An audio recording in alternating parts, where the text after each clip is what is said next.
desde já saudar a todos os irmãos que nos acompanham no estudo bíblico, enviar um forte abraço a todos e vamos então passar ao estudo da Palavra do Senhor na carta aos Colossenses, e onde estamos no capítulo 4, e vamos então fazer a leitura deste mesmo capítulo, que diz assim a Palavra do Senhor. Preservará em oração, vós, senhores, fazei o que for de justiça e é cuidado a vossos servos, sabendo que também tendes um Senhor nos céus. Preservará em oração, velando nela com ação de graças, orando também juntamente por nós, para que Deus nos abra a porta da palavra, a fim de falarmos do mistério de Cristo, pelo qual estou também preso, para que o manifeste conforme convém falar. Andai com sabedoria para os que estão de fora, remindo o tempo. A vossa palavra seja sempre agradável, temperada com sal, para que saibais como vos convém responder a cada um. Tíquico, irmão amado e fiel ministro, e conservo no Senhor, vos fará saber o meu estado, o qual vos enviei para o mesmo fim, para que o saiba do vosso estado e console o vosso coração, juntamente com Onésimo, amado e fiel irmão, que é dos vossos. Eles vos farão saber tudo o que por aqui se passa. Aristarco, que está preso, comigo vos saúda, e Marcos, o sobrinho Barnabé, acerca do qual já recebeste mandamento, se eu for ter convosco, recebei. E Jesus, chamado Justo, os quais são da circuncisão, são estes unicamente os meus cooperadores no reino de Deus, e para mim têm sido consolação. Saúda-vos Epáfras, que é dos vossos, servo de Cristo, combatete sempre por vós em orações, para que vos conserveis firmes, perfeitos e consumados em toda a vontade de Deus. Pois eu lhes dou testemunho de que têm grande zelo por vós, e pelos que estão em Laodiceia, e pelos que estão em Herápolis. Saúda-vos Lucas, o médico amado, e Demas. Saudai aos irmãos que estão em Laodiceia, e a Ninfa, e à igreja que está em sua casa. E quando esta epístola estiver sido lida entre vós, fazei que também o seja na igreja dos Laodicenses, e a que veio de Laodiceia, lede a vós também. E dizei a Arquipo, atenta para o ministério que recebeste no Senhor, para que o cumpras. Saudação da minha mão, de Paulo. Lembrai-vos das minhas prisões, a graça seja convosco. Amém. Que o Senhor abençoe a sua palavra em nossos corações. Vamos desde já ouvir o nosso irmão Alberto. Um forte abraço para ele, forte abraço para os irmãos que nos ouvem no Brasil. Então vamos ouvir o que o Senhor nos tem a dizer pela boca do nosso amado irmão Alberto, e depois outro irmão que tenha mais algum pensamento, já sabe, tem liberdade para chegar aqui acima e apresentar o pensamento. Graças a Deus por sua igreja. Louvo ao Senhor por cada irmão que vem orar e estudar a palavra de Deus. Estamos estudando Colossenses capítulo 4, agora indo para o verso 16, e lemos assim: E quando esta epístola tiver sido lida entre vós, fazei que também seja lida na igreja dos Laodicenses. E a que veio de Laodiceia, lede a vós também. A importância de ler as Escrituras, de ler as cartas do apóstolo Paulo, o apóstolo dos gentios, conforme Romanos 11, 33. Hoje em dia vivemos com tantas facilidades, e isso nos traz comodidades. E as comodidades muitas vezes vêm acompanhadas da preguiça, do vamos deixar para depois.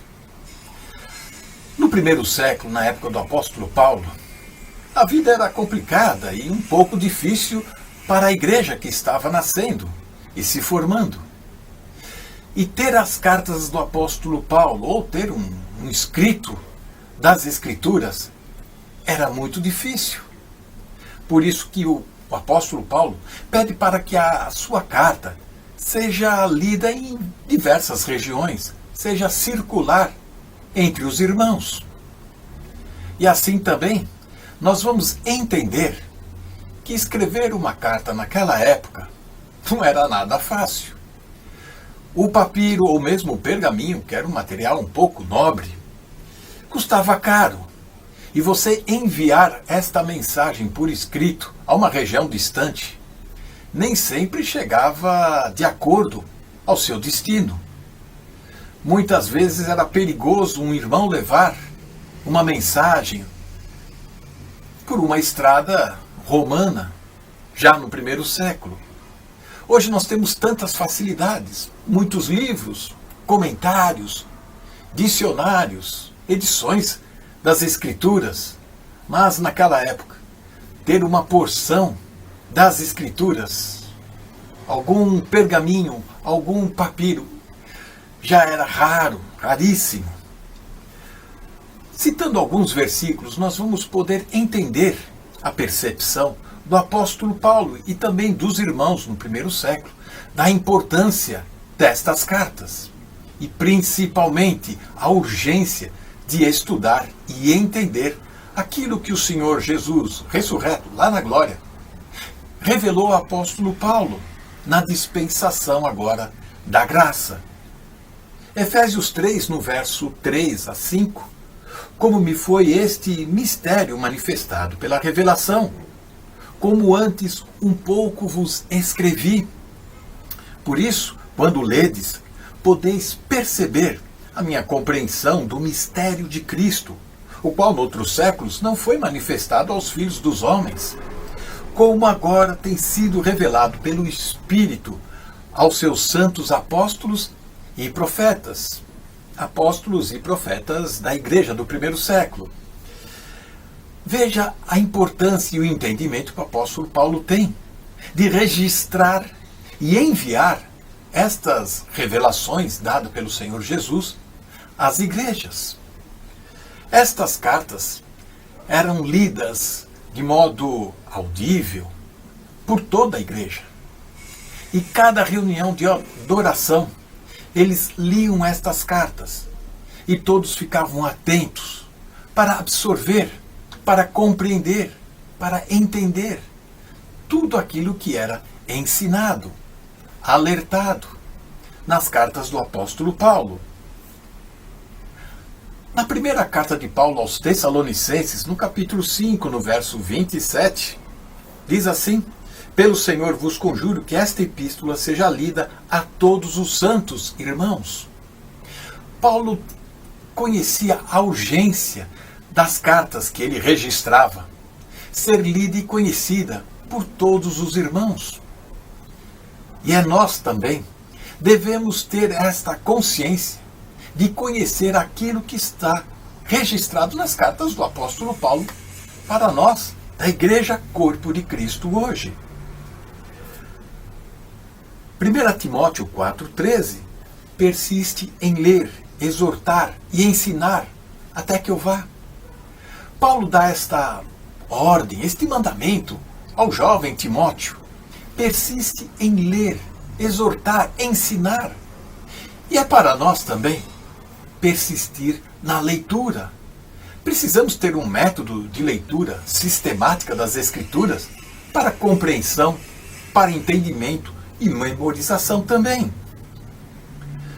Já no primeiro século, a igreja já reconhecia os escritos de Paulo como palavra de Deus, de fato. 1 Tessalonicenses 2, no verso 13. Por isso também damos, sem cessar, graças a Deus, pois, havendo recebido de nós a palavra da pregação de Deus, a recebeste, não como palavras de homens, mas como de fato é, na verdade, palavra de Deus, a qual também opera em vós, os que crestes. 2 Tessalonicenses 2,15 continua: então, irmãos, estai firmes, retende as tradições que vos foram ensinadas, seja por palavra, seja por epístola nossa. A importância dos escritos de Paulo, a autoridade das cartas paulinas, era notória já no primeiro século. E nós temos que estar atentos também, para não termos isto apenas como uma carta de um apóstolo que chegou por último, de alguém que escreve e tem, digamos, o nosso lado crítico, falando sobre a postura do apóstolo Paulo com relação aos demais. O que queremos dizer é que estas cartas são de importância. Já no primeiro século, um tal de Márcion, um dos líderes da igreja, colocava que a carta aos Efésios seria esta carta perdida aos Laodicenses. Não sabemos ao certo que destino teve esta carta que veio de Laodiceia, se era de fato a carta aos Efésios ou se era uma outra carta que Paulo havia escrito e que tenha sido perdida na história. Sabemos, pelo escrito de 1 Coríntios, no capítulo 5, no verso 9, que houve uma carta que Paulo escreveu àquela igreja em Corinto e que se perdeu. 2 Coríntios 2, verso 3 e 4, ou 7 e 8, capítulo 7, verso 8, também menciona uma carta severa que se perdeu também. Portanto, o que nós temos em 1 Coríntios, já naquela época era 2 Coríntios. E aqui nós temos hoje como 2 Coríntios, naquela época já era a 3 aos Coríntios. Cartas se perdiam naquela época, mas o Espírito de Deus preservou a sua revelação para que chegasse até nós. E nós devemos ler, estudar e aplicar em nossa vida. Que Deus nos abençoe. Amém. Boa noite, irmãos. Boa noite àqueles que nos ouvem de longe. Um abraço muito forte para todos. Eu queria partilhar com os irmãos um pequeno pensamento. E este pequeno pensamento tem a ver também com o versículo em que o nosso irmão Alberto agora entrou, que é o versículo 15, o versículo 16. E quando esta epístola tiver sido lida entre vós, todo este capítulo, o capítulo 4, o apóstolo Paulo começa logo por dizer que nós devemos perseverar em oração e depois nós temos de ter sabedoria como manifestar o quê? Manifestar, de facto, o mistério de Cristo, o mistério do Evangelho da graça. Ou seja, estas duas coisas estão sempre associadas uma à outra, a oração e a palavra. E nós também, na palavra de Deus, e nós vemos o apóstolo Paulo associar sempre a igreja e a família, estas duas coisas. É impressionante, nós, quando lemos a palavra de Deus, principalmente as epístolas do apóstolo Paulo, nós vemos muito isso, a família e a igreja. Tanto é que nós vemos quando o apóstolo Paulo compara, e o Senhor fala-nos através dele, em Efésios, e quando ele diz que, de facto, que o esposo é a figura do Senhor Jesus Cristo e a esposa a igreja. Mas eu queria contar-vos uma pequena história, não é uma pequena história, é algo que é verdade e é verdadeiro, que é, em Angola existe uma tribo, existem várias tribos, mas há uma que são os mucubais. O que é que eles fazem? As pequenas aldeias, como é que elas são compostas? Elas são compostas por núcleos familiares. A aldeia em si não é como uma aldeia tradicional ocidental, que é composta por muitas casas, onde há ruas e com números das portas, e é assim que funciona uma aldeia. Lá não. As aldeias são feitas no meio do mato, que é vários aglomerados de famílias. Então é composta a aldeia. E como é que estas famílias se protegem? Então é assim. O que é que eles fazem? Eles limpam uma clareira, ou seja, limpam os arbustos todos que podem esconder algum perigo, limpam e depois criam uma vedação à volta de espinheiras, que é um arbusto que tem muitos picos, que aquilo em termos de proteção é melhor que o arame farpado, são picos enormes e eles revestem, delimitam uma área e põem esses arbustos para não deixar que os animais grandes, leopardos, leões, hienas, entrem dentro desses mesmos abrigos, que é o núcleo familiar. Eles protegem-se assim. Então, e as cobras? Elas passam por ali. Não há, essas vedações não lhes dão proteção para as cobras. Isto para dizer o quê, irmãos? Eu acho que na vossa cabeça devem estar a pensar, o que é que o Nando quer dizer com isto? Com os arbustos e com isto? Isto para dizer o quê?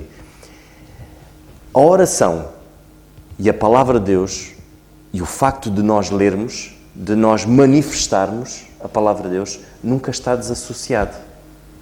Nós não podemos dizer que temos uma intimidade com Deus quando nós dizemos que só oramos e negligenciamos a palavra. A palavra, nós vemos que é luz. Então como é que eles se defendiam das cobras? Com pequenas fogueiras durante a noite. Luz. Era essa mesma luz incandescente que repele as cobras, que repelia as cobras. É a mesma palavra que repele o pecado. Por muito que nós queiramos e por muito que nós possamos dizer eu tenho o meu lar blindado em oração, mas se eu não uso a palavra de Deus, eu vou estar vulnerável ao pecado. O nosso irmão Zé de Carvalho, logo no início, ele falou acerca disso, de que o povo negligenciou, deixou de dar valor à palavra de Deus. Nós víamos que os fariseus da época, eles batiam no peito e falavam com Deus nas esquinas, como o Senhor os estivesse a ouvir. Mas nada disso os valia, porque eles não perseveravam, não davam o devido valor à palavra. Isto para dizer o quê? Irmãos, o quão importante é, da mesma maneira, não nos adianta querermos ter uma igreja forte se nós não tivermos famílias firmes. Podemos querer blindar a igreja de várias atividades, de um trabalho social enorme. Mas se nós não blindarmos as famílias com a palavra, é ela que repele o pecado. O nosso Senhor Jesus Cristo foi com a palavra que se defendeu. Quando ele foi tentado, foi com a palavra. Ele não usou mais nada senão a palavra. Que o Senhor nos ajude, irmãos. E o apóstolo Paulo aqui faz questão de que aquela epístola tinha que ser lida. É óbvio que nós temos que ler, mas porquê que ele diz? Leia-na. Tanto esta como aquela que vocês vão receber, vocês têm que ler. É preciso ler. Eu pelo menos era assim. Quando eu estudava, eu decorava melhor as coisas quando eu lia em voz alta. Porque era um método que eu encontrei. E nós devemos encontrar métodos para nós. Por exemplo, há quem prefira ler à noite, que é mais fácil de conseguir decorar e pôr no seu coração. Há outras pessoas que é de manhã. Há outros que... Mas nós temos que encontrar um método. Todos nós somos diferentes. Mas é importante, irmãos, nós termos esse cuidado de blindarmos a nossa vida e blindarmos o nosso coração com a palavra, porque é ela que repele o pecado. E o povo ali fazia aquilo. Eles durante a noite acendiam vários focos, várias fogueiras. Principalmente há uma época do ano em que é muito propenso as cobras nessa altura virem, e eles faziam várias fogueiras para poder repelir as cobras. E é o que nós temos que fazer. Nós temos que ler várias vezes a palavra de Deus. Se possível, nós constantemente na nossa mente termos gravado no nosso coração a palavra de Deus, porque é ela que nos vai defender contra o pecado. Irmãos, que o Senhor nos ajude. Foi só um pequenino pensamento que eu queria deixar convosco. É bom estarmos de volta da palavra de Deus. Sabem que quando nós estávamos a entrar no versículo 15, já tínhamos deixado o 14, não é? O nosso irmão Alberto tem sido assim. Temos deixado a coisa a andar e ele vai abrindo e ele vai andando, e a gente vai seguindo e vai acompanhando. E quando ele entrou no versículo 15, eu já não falei alguma coisa que eu tinha para falar no versículo 14. E deixei. E era sobre Demas. Não vou falar agora, porque estive a vir aqui e não trouxe comigo, mas vou trazer numa próxima vez. Aquilo que eu não disse então. E que eu acho que devo dizer agora. Não hoje, seria o ouro sobre azul, mas fica o bichinho para vocês depois ouvirem, e que é o Demas. Porque no versículo 14 a Bíblia fala do Demas, e já falamos sobre o Demas, e Paulo é muito lacónico. Ele estava numa descida vertiginosa. Sabem que a coisa que mais me custa é o cemitério estar cheio de talentos. Pessoas com dons fantásticos. Estão enterrados. Não fizeram nada. Zero. mas dons espetaculares. É para que isso não aconteça connosco. E o Demas era um indivíduo que, por aquilo que nós vemos na Bíblia, já vimos, tinha feito muita coisa e depois começou a ir para ali abaixo. O Demas começou a ir para ali abaixo. E eu quero só, hoje, sobre o Demas, eu vou-vos dizer o que é que eu vou trazer sobre o Demas. Mas não tenho aqui para vos trazer agora, não é? Mas o que eu vos quero chamar a vossa atenção é que o apóstolo diz assim: Demas deixou-me amando o presente século. E eu quero que vocês vejam bem o peso desta frase. Sabem o que é amar o presente século? Vocês têm bem a noção do que é amar o presente século? A gente às vezes passa assim pela coisa e nem pesa bem as palavras. O presente século tem por Deus o diabo. Ele é chamado o Deus deste século. Vocês sabem o que é amar o presente século? É amar as coisas do diabo. É pá, tenhamos cuidado. Que Deus nos ajude. Ouvimos há um bocado. Isto fez-me lembrar aquilo por causa do que o nosso irmão José Carvalho estava a dizer há bocado, e fez-me lembrar aquilo, disse assim, eu tenho que ir lá buscar aquilo. E então o que é que eu quero vos trazer sobre o Demas? E sobre o Demas já não digo mais nada. O que é que eu vos quero trazer sobre o Demas? Vocês sabem que o Demas é citado no livro do Peregrino? Sabem que o John Bunyan fala do Demas no livro do Peregrino?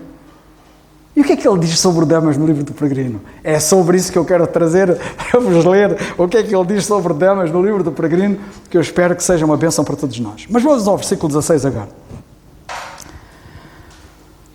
Quando esta epístola tiver sido lida entre vós, fazei que também seja na igreja dos Laodicenses, e a que veio de Laodiceia, lede a vós também.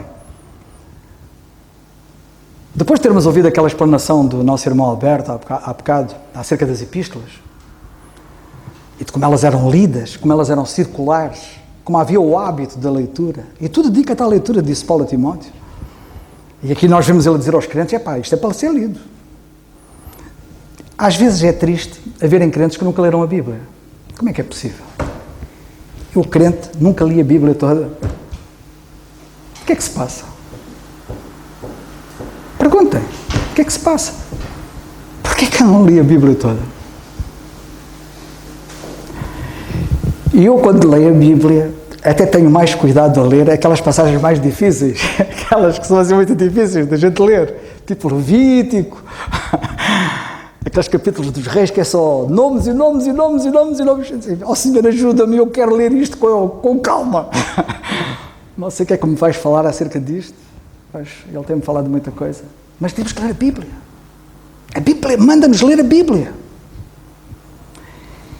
E há uma coisa que o irmão Alberto, a dada altura, citou na Carta aos Tessalonicenses, quando ele citou uma passagem da Carta aos Tessalonicenses, não sei se é no capítulo 2, agora não me lembro da referência, mas vão atrás e vão ver aquilo que ele disse, e ele cita aos Tessalonicenses e diz, palavra, quando ele fala da palavra, foi quando ele disse que as epístolas de Paulo eram inspiradas, eram palavra de Deus, já no primeiro século eram consideradas como palavra de Deus, e quando Paulo fala acerca disso, ele diz, palavra de Deus que opera em vós.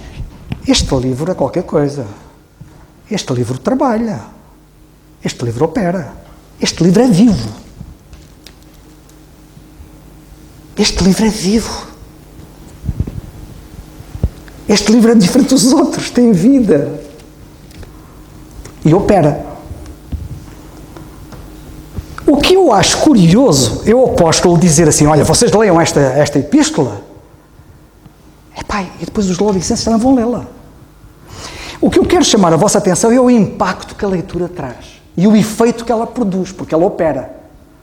E eu sobre isso gostava de dizer umas breves coisas que são as seguintes.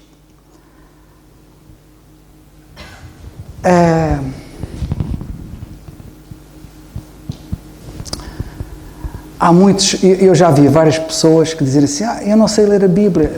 O analfabetismo, ainda há analfabetismo cá em Portugal e noutras partes do mundo. E há pessoas que dizem assim, eu não sei ler a Bíblia. Há pessoas que têm dificuldade também em ler a Bíblia. Eu dou graças a Deus porque hoje a Bíblia, além do mais, pode ser ouvida.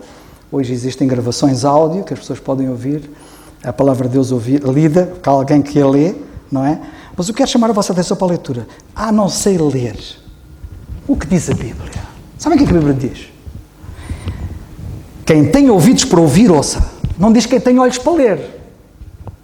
Diz quem tem ouvidos para ouvir, ouça. Está em Mateus 11:15. E sabem quantas vezes esta frase é mais dita no Novo Testamento? Mais 15 vezes. Impressionante. A frase, quem tem ouvidos para ouvir, ouça, aparece 16 vezes no chamado Novo Testamento.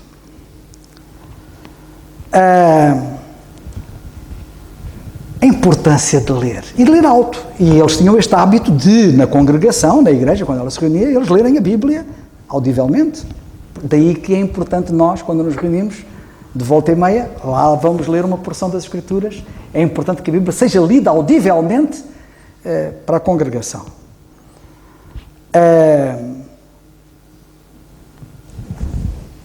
Porque as pessoas, ao ouvirem a Bíblia lida, e aqui Paulo está a dizer para lê-la, lá aos crentes, não é? E é importante que vocês tenham uma noção. Como dizia o irmão Alberto, aquilo era um material muito caro. Cada crente não tinha uma Bíblia como nós hoje temos. Já temos mais do que uma lá em casa, provavelmente. Mas aqueles crentes na altura só haviam um exemplar. Chegando lá, era através dela que alguém lia. E também não havia muitos que soubessem ler, certamente, e lia para todos ouvirem. Portanto, as pessoas, de facto, ouviam a Bíblia, porque não havia muitos exemplares. O que é que diz a carta aos Romanos, no capítulo 10 e versículo 17? A fé vem por ouvir a palavra. Daí a importância da gente ouvir, porque isso produz, ela opera, a palavra opera. E uma das coisas que ela faz é produzir fé, que é o que a gente precisa.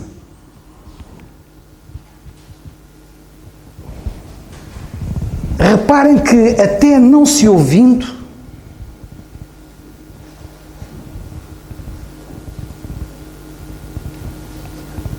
a leitura da Bíblia traz impacto. Ou seja, imaginem que eu estou a ler a Bíblia, imaginem que eu vou no metro, ou no cacilheiro, ou no autocarro, ou de avião,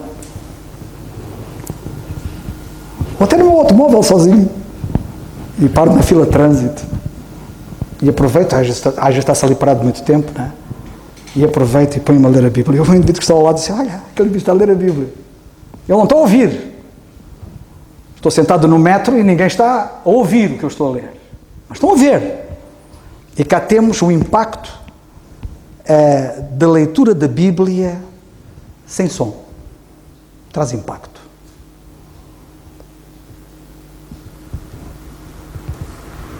Eu tenho na minha imagem o impacto que recebi, na minha lembrança, de alguns crentes que eu uma vez vi de manhã, cedo, a levantarem-se. Aquilo não era nenhum programa. Aquilo não estava estabelecido que era assim. A levantarem-se e irem, cada qual sozinho, para um sítio, para ler a Bíblia. Aquilo impressionou-me. Impressionou-me. Eu não ouvi eles a lerem a Bíblia. Eu vi. E aquilo deu-me um impacto só de ouvir aquilo. Não era nenhum programa, repito. Não era nenhuma regra. Não estava escrito em lado nenhum que aquilo tinha que ser feito. E aquilo impressionou-me. E marcou-me.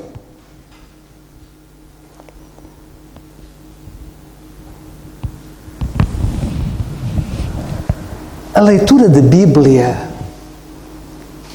deixa-me dizer assim, sem som, sem se ouvir, até no deserto dá impacto. Lembrai-vos do eunuco, que ia ler o livro do profeta Isaías, e o impacto que aquilo deu.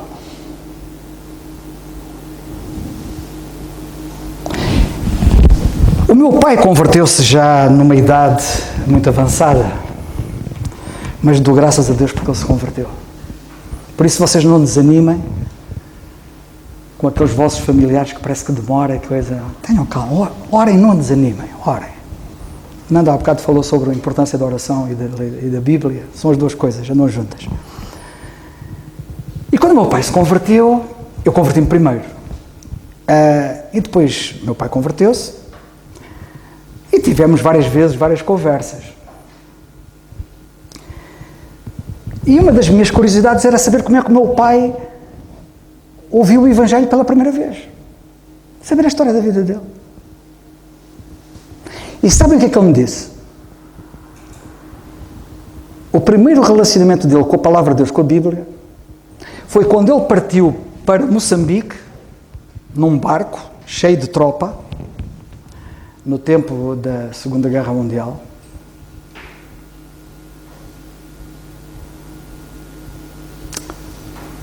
E estava uma série de militares num porão do navio, porque eles iam de toda a maneira, nos porões, os porões que são aqueles buracos para levar carga, fundamentalmente. E ele disse que estavam lá muitos, né? Estavam lá muitos. Ele diz que é um cenário que o marcou para sempre, toda a vida. Ele diz que foi a primeira relação que ele teve com a Bíblia. Um jovem soldado estava sentado, encostado a uma mochila, no porão, a ler a Bíblia. O meu pai não ouviu nada, mas isto deu-lhe um impacto que ele nunca mais se esqueceu e depois contou-me.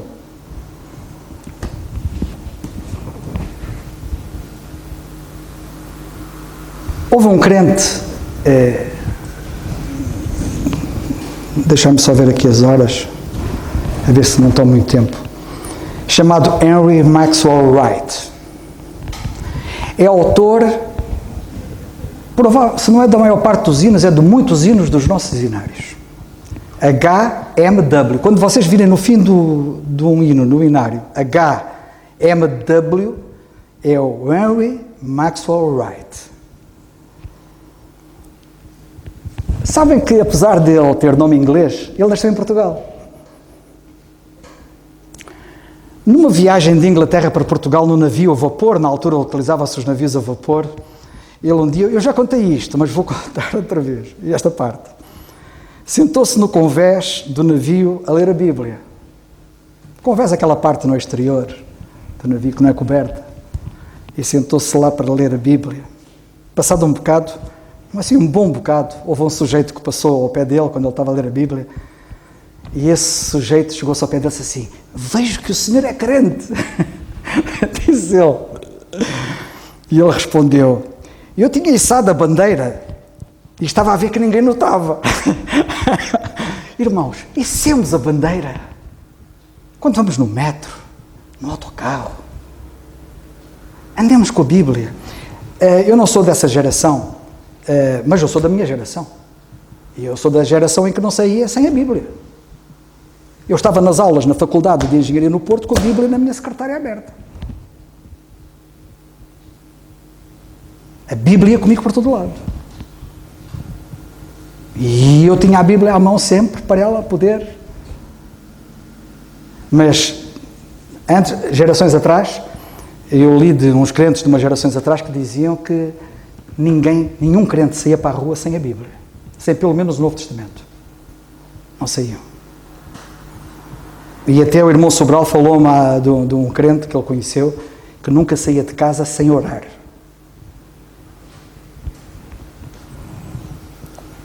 Entre os inúmeros escritores de hinos do século XIX,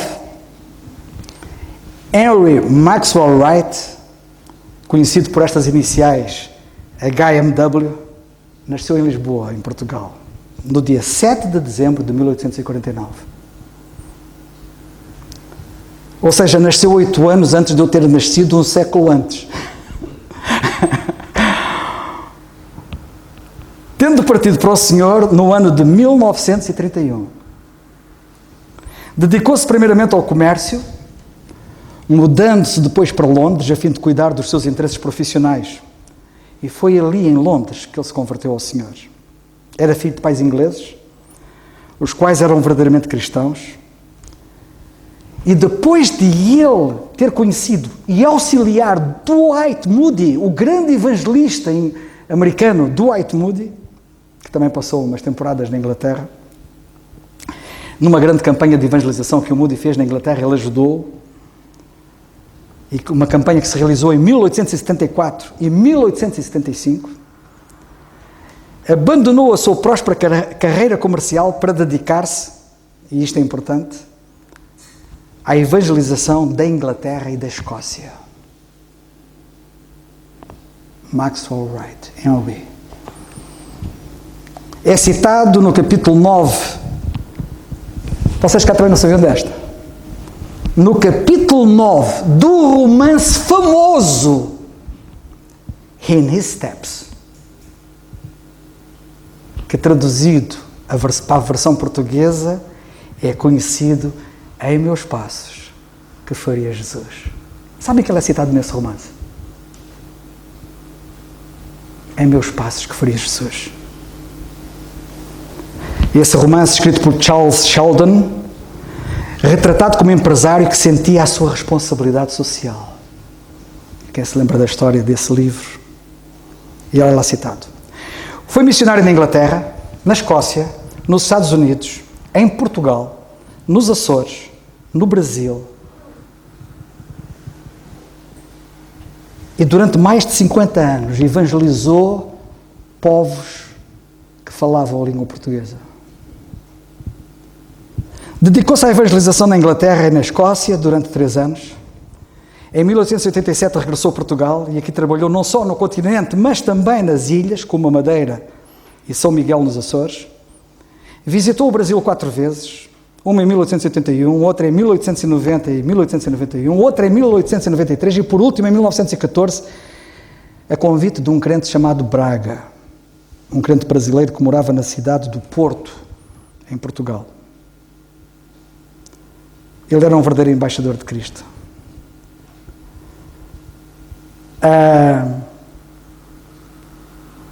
Ele gostava muito de pregar o Evangelho ao ar livre. Na última viagem que ele fez ao Brasil, em 1891, 91, divulgou com muito entusiasmo este hino: Cristo para mim, Cristo para mim, Cristo para mim. Eu não sou um bom cantor. Numa das suas pregações, numa praça pública, um bêbado começou a perturbar a reunião, mas ele dirigiu-se ao ébrio e repreendeu, e acalmou, e aconselhou, até ao ponto de o bêbado cantar com os olhos marejados em lágrimas. Oh, que descanso em Jesus encontrei, Cristo para mim, Cristo para mim. Conta-se que um certo missionário também teve uma experiência semelhante e ao penetrar no interior do norte da Índia para evangelizar uma tribo selvagem lá, viu-se inesperadamente cercado por nativos lá da zona, armados com arco e flechas, e que ameaçavam a vida dele. Esperando a morte a qualquer instante, pegou no seu violino e começou a tocar a música Saudai o nome de Jesus. A música tocou de tal maneira os corações daqueles homens que eles pediram que ele continuasse a tocar e não lhe fizeram mal nenhum.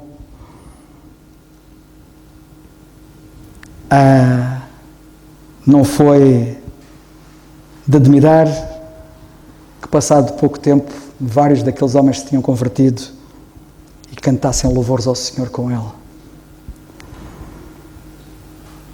Wright, Henry Maxwell Wright, pensava que Deus queria que ele fosse missionário na China, exatamente como aconteceu com outros. Mas ao iniciar o seu trabalho aqui em Portugal e ao ver a necessidade que havia em Portugal, entre aqueles que falam a língua de Camões e não são tanto de Portugal, e depois nas ilhas e Brasil, etc., ele resolveu não ir para a China, mas servir o Senhor aqui.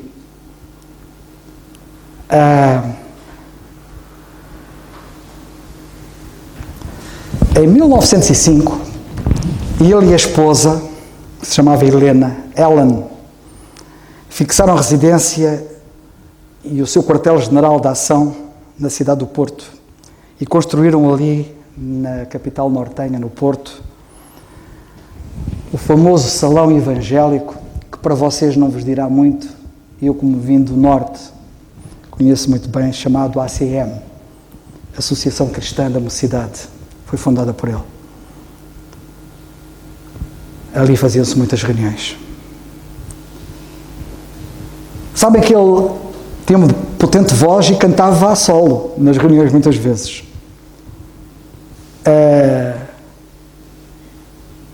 Ele contribuiu muito para a imunologia, quer em Portugal, quer no Brasil. Foi ele que introduziu no Brasil, e já agora para os irmãos brasileiros que nos acompanham, os chamados corinhos.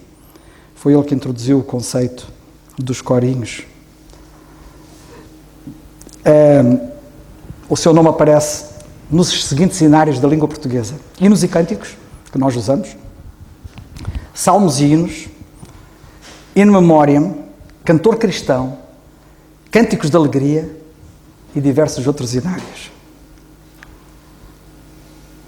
Olha, eu queria falar muito mais acerca dele, porque é curioso. Ele depois foi sepultado no cemitério britânico no Porto, depois partiu para o Senhor na cidade do Porto, no dia 23 de janeiro de 1931.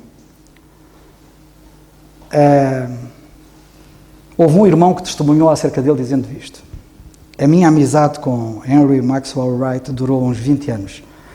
Até ao fim da sua vida. O que mais aprecio lembrar dele é que durante todos os anos da nossa amizade nunca cheguei a saber qual era o nome da sua denominação. É cá dos meus. Ele nunca disse e eu nunca perguntei. Porém, por toda a parte, os interesses de Deus eram os seus interesses e o povo de Deus, os seus irmãos em Cristo. Tinha mais para dizer, mas fico por aqui. Ele era um homem da palavra. E olha o impacto que a palavra causava. Que Deus nos ajude a todos nós. Era só.